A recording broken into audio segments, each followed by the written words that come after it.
What can we expect Tyrese Haliburton to look like going into next season, coming off his Achilles tear? And then I'm going to dive into where the Pacers stack up against all the other teams in the Eastern Conference next season. And on today's episode, I'm going to use a few couple players that I want to use as case studies to see what can we expect Tyrese to look like coming off of an Achilles tear. And these players have just recently come back from their own Achilles tears. So I thought it would be interesting to use them as like kind of a case study. And then I'm going to go through all the teams in the Eastern Conference and just see which teams could be on the rise, which teams we may have to contend with. But I want to go over two different scenarios where I can see different outcomes from each scenario as to where I think the Pacers can land in the Eastern Conference next season. All coming up next on the Pacer Pulse podcast.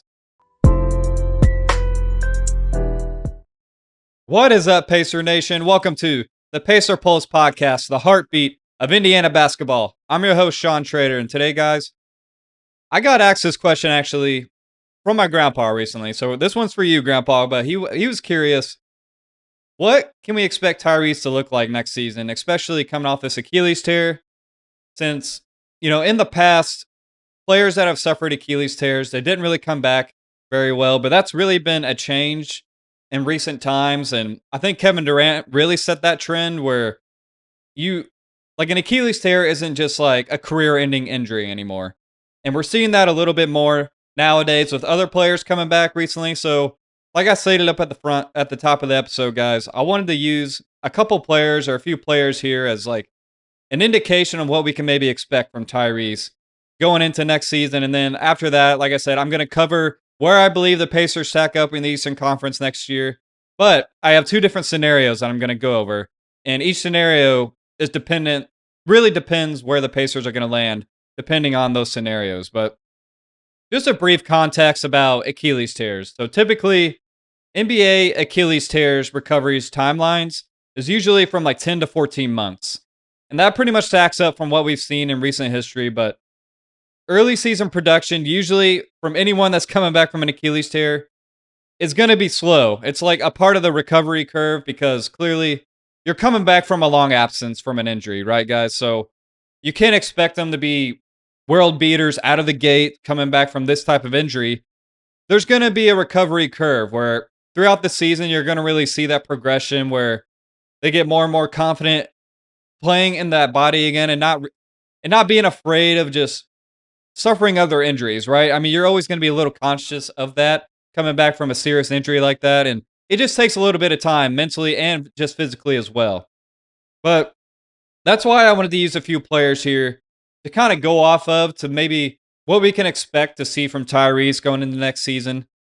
So the first player I wanted to start off with, and that's Jayson Tatum. So he's came back this season, of course, way earlier than I would say most people would ever expect from a guy that tore his Achilles. And I will say this, I think that's only because the Celtics have been so good this year so far. I think that if they weren't as good as they've been, I think he would have waited till next season to come back and he would have had so much time to like really go through this recovery. But it's also encouraging at the same time for Tyrese. So let me get into it though. But Jayson Tatum, he's came back from his Achilles injury after only 10 months of missed time and recovery time. So like I said earlier, it's usually between 10 to 14 months. That is extremely fast for an Achilles injury. So far after coming back from that Achilles injury, he's played 9 games so far. And he's currently averaging 19.1 points per game, 9.2 rebounds, 3.7 assists, and about 1.3 steals. But he's shooting 39.1% from the field, 30.9% from three, and about 88% from the free throw line. And he's averaging about 30 minutes per game. So really, they haven't really been easing his minutes, I would say, as he's attempted his comeback here. He's averaging 30 minutes per game. I mean, that's about what you see most starters averaging. So the fact that he's at least able to play those amount of minutes each game is pretty encouraging as well. But I also wanted to cover like their best game so far, just to kind of give like the highest of highs of what you can expect somebody from an Achilles tear coming back from. What maybe like one of their highest games could possibly be. So his best game came against Golden State so far this season, and he had 24 points, 10 rebounds, 2 assists. He shot 46.7% from the field, 45.5% from three. So very encouraging. I mean, that's a pretty solid game. I mean, I know Jayson Tatum, he has a pretty high standard, right? He's been a guy that's been borderline top 5 MVP for the last few years. So, but just even seeing that kind of performance at like maybe his peak so far in this season, it's pretty encouraging. And I know just recently they beat OKC where he had 19 points, 12 rebounds, 7 assists in that game. So you're seeing him still really impact the game in different levels, even if his shooting efficiency has been pretty low. So that's some of my key takeaways so far with Tatum is that early efficiency dips so far, which I think that's to be expected. So that's one parallel I kind of want to take over to Haliburton. I don't think we should expect him to shoot, close to 50% from the field and 40% from three. He's missed a lot of basketball time. It's going to take him a while to get his shot back, get comfortable shooting, and just being in the rhythm of an NBA game. So just to kind of show like other numbers from other players, it's going to be expected to see his shooting numbers not be too great, especially early on as he's coming back and getting used to game speed. And just another one that I wanted to cover as well. Since Tatum, I thought this was very indicative because usually this is a good measurement of how guys feel after their injury and maybe how aggressive they are being with their body and just going to the rim. You could just see a difference at least at first, but so last season, Jayson Tatum averaged 6.1 free throw attempts per game. So far, since coming back from this Achilles injury, it's only 9 games, but he's averaging 3.7 attempts per game. So clearly a dip in his free throw attempts. Granted, it's early, but it just shows you how aggressive they are with maybe going towards the rim. So I just thought that was it's very telling in terms of like a player's mindset, especially when they're coming back from this type of injury. So he's just so far, he has lower rim pressure going to the rim. It's just fewer free throw attempts.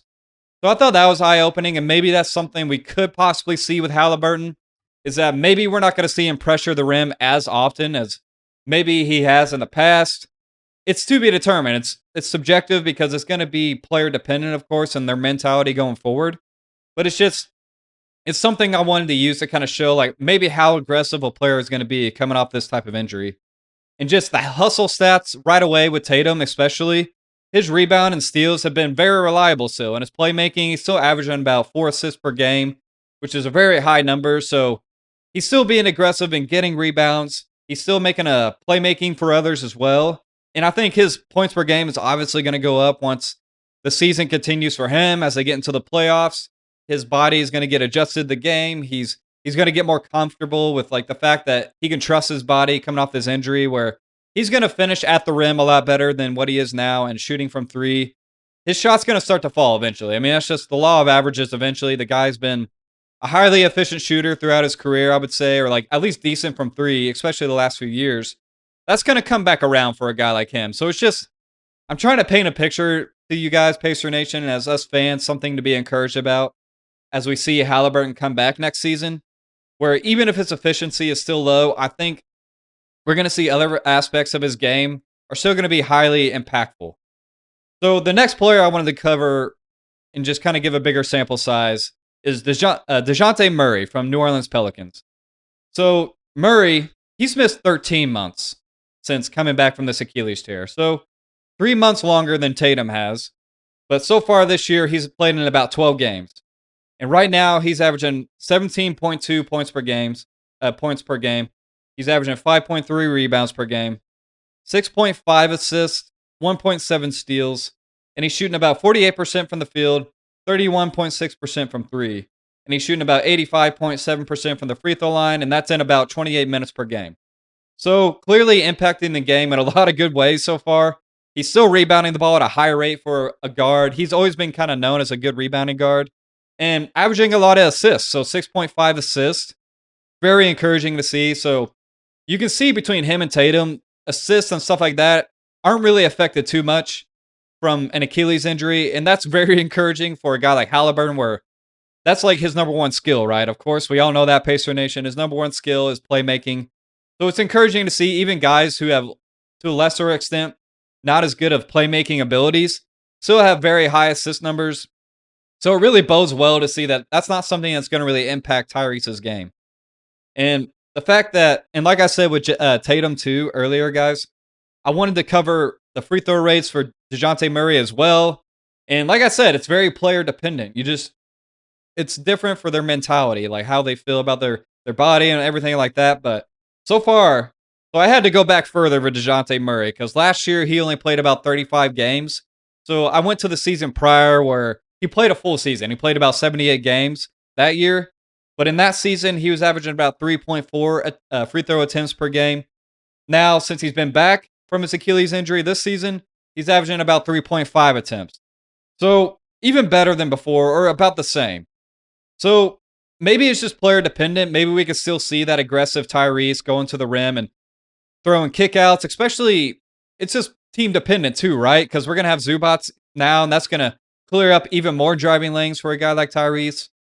And Tyrese, if you haven't watched like any of his YouTube videos with him working out, I saw one like a month or two ago. I forget how long it's been now with him working out. But he's even said that he's added weight to his frame to try to have more strength going to the rim. And I thought that was very encouraging. So maybe that's a sign that we're going to see Tyrese still attack the rim and not be afraid to do that. Maybe we see the hesitancy right away early on, but I think we're going to see that slowly go away. But so far, DeJounte's best game so far since he's been back was against Houston. He had 35 points, 7 rebounds, and 4 assists. He shot 77.8% from the field, 80% from 3. So you could say that's probably an outlier game, right? Because he shot astronomically well in that game. And they actually, I think, beat Houston in that game too. So clearly, since he's been back, the Pelicans have been better. They started winning more games, which they have no incentive to lose. They don't have their first round pick. So, but you could clearly see like the team has started winning more games, even if they're not great still. But since he's been back, he's still had a huge impact in that way. But a key takeaway for Haliburton. So this is more of like, I think, a fair comparison for Haliburton because Dejounte Murray plays the same position. I mean, Haliburton's a little taller, but they are both smaller frame guards, even if Haliburton has packed on more weight for going into next season. But I just thought this was like almost the best comparison if I'm going to go off of guys that have torn their Achilles recently.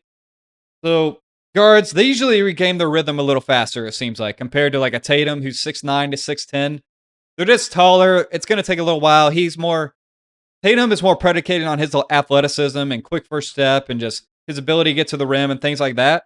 It's going to take him a little longer, I would say, to get back to his full self, even if he's still been pretty good. And then, like I said earlier, the playmaking returns quicker than scoring bursts. So that's something where even if we don't see Tyrese averaging 20 points per game coming back early on from his Achilles tear next season, I think we could still expect to see him averaging about 10 assists per game. I don't think that's outrageous to say. At least anywhere from 8 to 10. I think is very realistic. I would be shocked if we see him only averaging like 6 assists per game next season, especially early on. I think we're going to see that high level of playmaking still, even if it takes some time for him to get used to the NBA speed and all that again.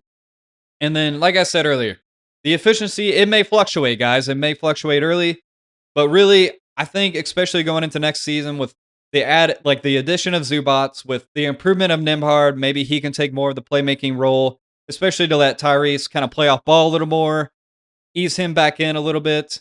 And then with Siakam, of course, Neesmith's improvement, hopefully. Who knows what we add in the offseason or if we add a top 4 pick.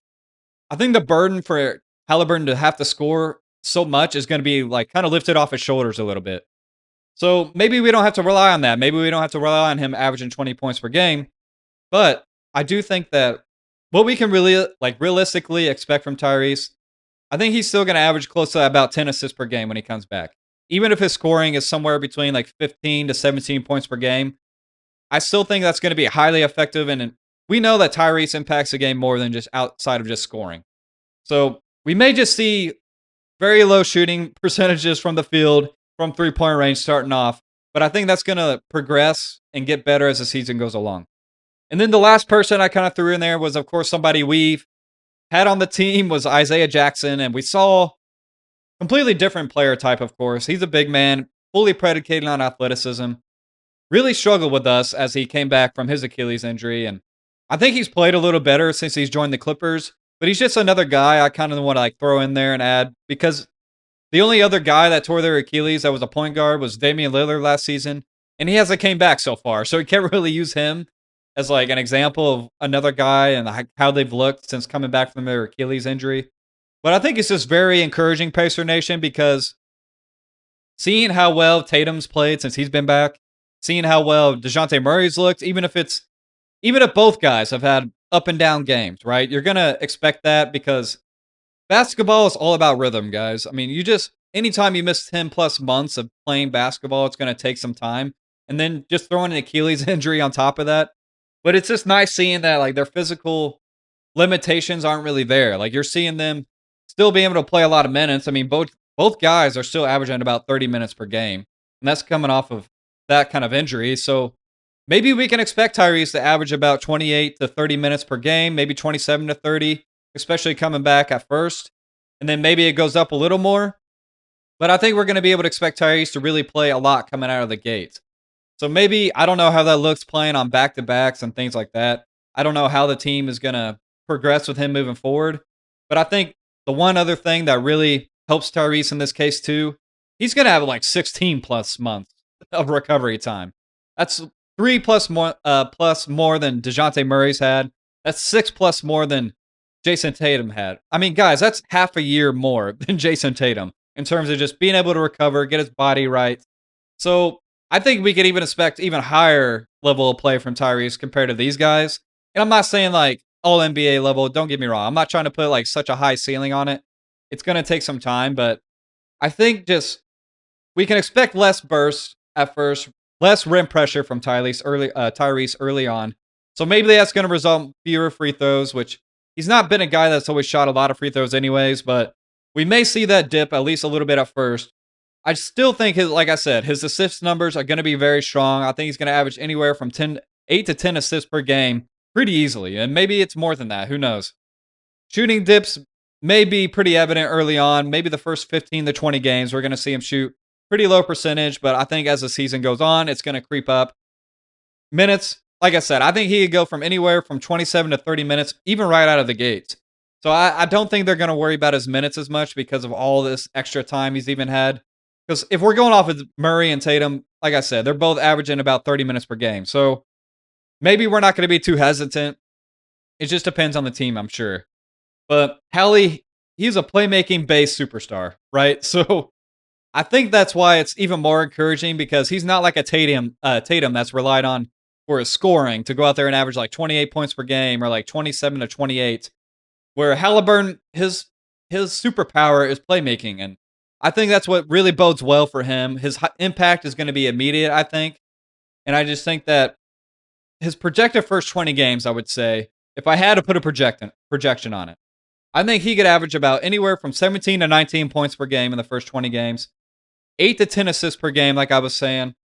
Maybe we'll expect around 43 to 45% from the field and about 35 to 38% from three.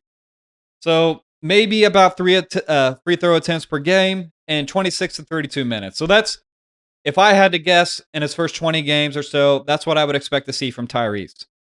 So this kind of leads me into my next conversation, guys, my next topic that I wanted to cover after talking about what I expect to see from Tyrese next season. And that's, where could the Pacers stand in the Eastern Conference next season? So now that we're getting close to the end of the season right now, I think that it's fair to look at how these teams are looking now in the Eastern Conference, how we're kind of like we may shape up to be. So I wanted to kind of just go over the current standings in the Eastern Conference, and that's as of today. I know there's still about 8 to 10 games left, but so far the Pistons are number 1, Celtics number 2, Knicks number 3, Cavaliers number 4, Raptors number 5, Hawks number 6, 76ers number 7, Magic 8, Heat 9, and Hornets 10. So how I stated this at the very beginning, Pacer Nation, so I want to go over 2 different scenarios. As we know, we may get a top 4 pick and we may not. So one scenario is going to include if we get a top 4 pick. The other scenario is going to include if we don't get a top 4 pick and we literally just do nothing else, we roll with the roster that we have going into next season and just add Tyrese to it. So number 1 scenario I'm going to go over is if we land a top 4 pick. So the potential starting lineup becomes one of the most talented in the league, in my opinion, even without a top 4 pick. We'll have Haliburton, Nembhard, Neesmith, Siakam, and Zubats. But I think our bench, I think it clearly would be the best bench in the Eastern Conference. Maybe one of the best benches in the entire NBA. So, but for this exercise, I'm just going over the Eastern Conference. So a bench of Obi Toppin, TJ Walker, take Walker or TJ, I think I said TJ Walker, TJ McConnell, excuse me. Take Walker or Shepard in that next spot. Add Huff and then a top 4 pick to that rotation. You're looking at probably the best bench unit in the Eastern Conference. So projected seeding, if I'm adding a top 4 pick into the conversation here, I think we could realistically battle the Celtics and Pistons for a top 2 seed in the East. I just think that adding that amount of talent, adding Tyrese back, where I think he's going to be able to come back, like I stated, his playmaking is going to be elite still. So I think that adding that back with Zubats in the fold, yes, we're going to have to get our chemistry right, adding a Zubats, adding a top 4 pick coming off the bench, figuring out what roles fit best for these guys, and it's going to take a learning curve. But I do think that we have enough talent to battle those two teams at the top of the Eastern Conference, especially, let's say if we add like a DeBonsa or a Cam Boozer or a Caleb Wilson or a Peterson, any of those guys that we would add clearly makes us a top 2 team in the Eastern Conference, in my opinion, top 3. So I don't think there's anything to really be debated on about that. I think that's very evident. I think that it's just, even in the entire league, in my opinion, if we add a top 4 pick to this roster currently, on paper, I'm saying on paper, it all has to shake out the way it all fits on paper. But if that happens, I think we could potentially be a top 5 team in the entire NBA, behind OKC, behind the Spurs, behind, let's say, the Celtics if you count them, and the Pistons. Let's say, and I'm saying we could battle those 2 guys, and then let's say you throw in the Nuggets, whoever else you want to throw in. I think we're in the mix for a top 5 team in the entire NBA if that's the case. So that's kind of my thinking right now, Pacer Nation, is like, after I stated all that with Tyrese, if we're seeing that kind of Tyrese with the top 4 pick in the mix, it's hard for me to not envision us being at least a top 2 team in the Eastern Conference at our peak. So maybe we start slow out of the gate, but I think that at some point within the season, we're going to see us be right there in the mix with like the Pistons and the Celtics. I think we're better than New York. I think we're better than Cleveland if all that shakes out the way I think it would on paper. I just think that we would be a scary team to reckon with going into the playoffs, especially if, like I said, we see a healthy Tyrese in that top 4 pick. It's hard for me to imagine that not being the scenario or the case. So then, my second scenario, guys, that I wanted to talk about is if we don't land a top 4 pick. And in this scenario, I'm going to assume that we don't make any other moves, we don't make any other trades or anything to improve the bench in the areas that I may believe that we need improvement in if we don't get a top pick. So I think we're still highly competitive with Tyrese, of course. Just adding him alone makes us a top team in the East. Likely competing, though, in my opinion, with Cleveland and New York for the 3rd or 4th seed. So you may be thinking I'm crazy just because we're not adding a top 4 pick to the roster, but no, I mean, I really think that, especially, like I said, with Tyrese just coming back, with Zubats in the fold, I still have some question marks about the bench if we don't add that pick. I worry about not having a true shot creator or just a true creator off the bench to add alongside of like Obi Toppin, TJ McConnell, Jarris Walker, Shepard. I mean, there's just no true scoring option since we lost Matherin in the Zubats trade. I mean, Obi, he's a good scorer, but he's more of a play finisher. He's not a shot creator. TJ McConnell, he's going to be 35 going into next season, guys. Love TJ McConnell, but how long can we fully rely on TJ to be the TJ that he is? And we've even seen this year, it's not been fully consistent. And obviously, we rested him throughout a lot of the season because of our objectives this season. And we've seen from Walker this season too. I'm just not fully ready to put my eggs in that basket of Jarris Walker, guys. I'm not there in terms of just willing to rely on him as a consistent shot creator off the bench. I'm not. I just don't think that's the player he is. And I hope he can prove me wrong. And then Shepard, always been a low volume scorer. I mean, I don't think we've ever expected Shepard to even average close to 10 points per game. So you're not going to get that from Shepard. And then Jay Huff, he's always hit or miss with like his games. I like him as a backup big or maybe like a 3rd string big, but you're not relying on Jay Huff to produce 10 points per game off the bench or anything like that. So that's what really worries me without a top four pick, guys, and that's why I did an episode recently where I talked about our options if we don't get the top four pick. And I went over 5 different trades that we can maybe discuss or go over that would help benefit this team if we don't just provide that scoring that we need off the bench. So, yeah, if you haven't heard that yet, I advise you to go check that out. It's really interesting. I just go over some names that I think that could be available or could really help.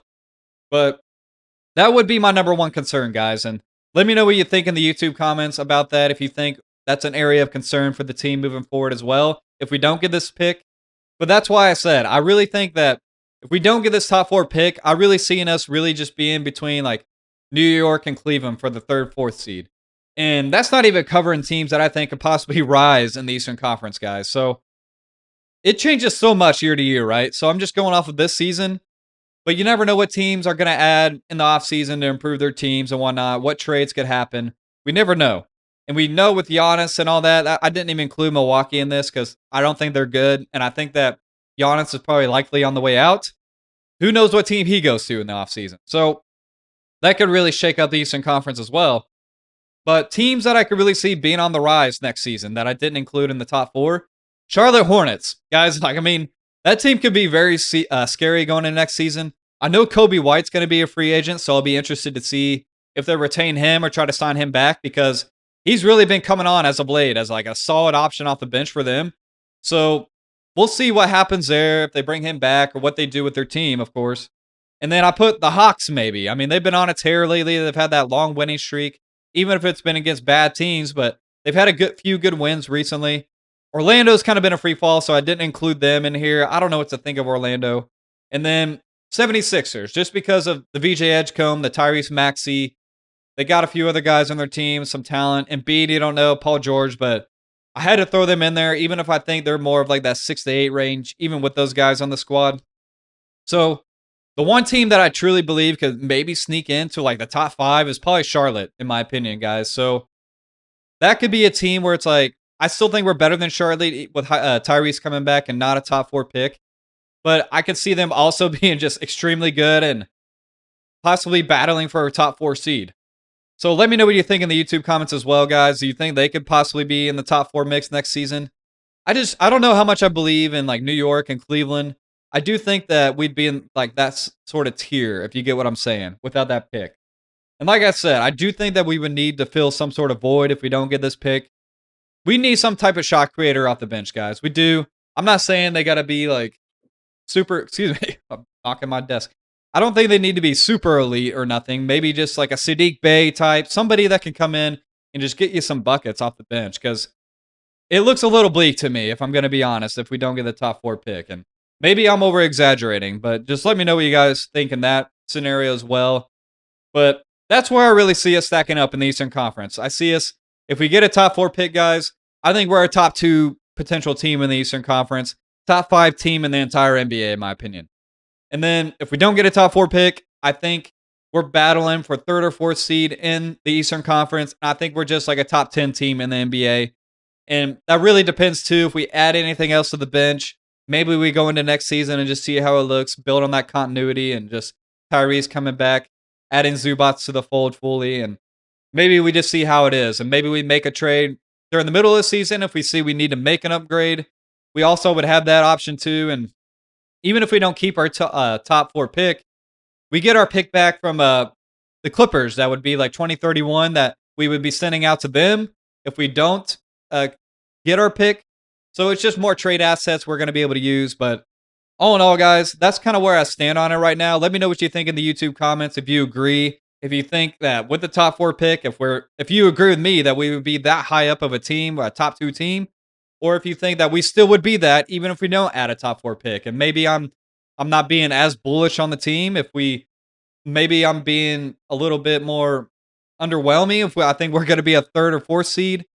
Just let me know what you guys think in the YouTube comments. And as always, please like, comment, and subscribe on the YouTube channel. It means a lot. It helps the channel grow. And I love talking with you guys about the Pacers. And if you could always please leave a 5-star review on Apple Podcasts, Spotify, wherever you listen to your podcasts at. It would truly mean a lot to me, guys. And it helps me grow this podcast and this channel, even on YouTube as well. And I want to make this the #1 podcast, Pacer fan community out there, guys. So Can't do it without your guys' help, and I always appreciate you guys listening. And I'm gonna think about some more content to do here soon, especially now that March Madness is kind of coming to a close. We've seen some of these guys perform. I want to start putting out more draft content out there, talking about some of the top 4 picks we could potentially get, even more so. I've done episodes in the past, but you know how these things change pretty quickly, guys. So I want to try to maybe start doing some more draft content as the NBA draft lottery comes up, and we're gonna keep an eye on that. I don't really do game recaps right now because I just think they're all. It doesn't matter, like any of them right now. To be frank, guys, we're already out of playoff contention. Of course, we're not trying to win games, so it just doesn't seem like I'm really taking away too much from these games. So you're not going to hear me really recap the games much towards the rest of this season, but like I said, be on the lookout for more draft content coming up here soon, guys. And as always, Pacer Nation, I will talk to you soon.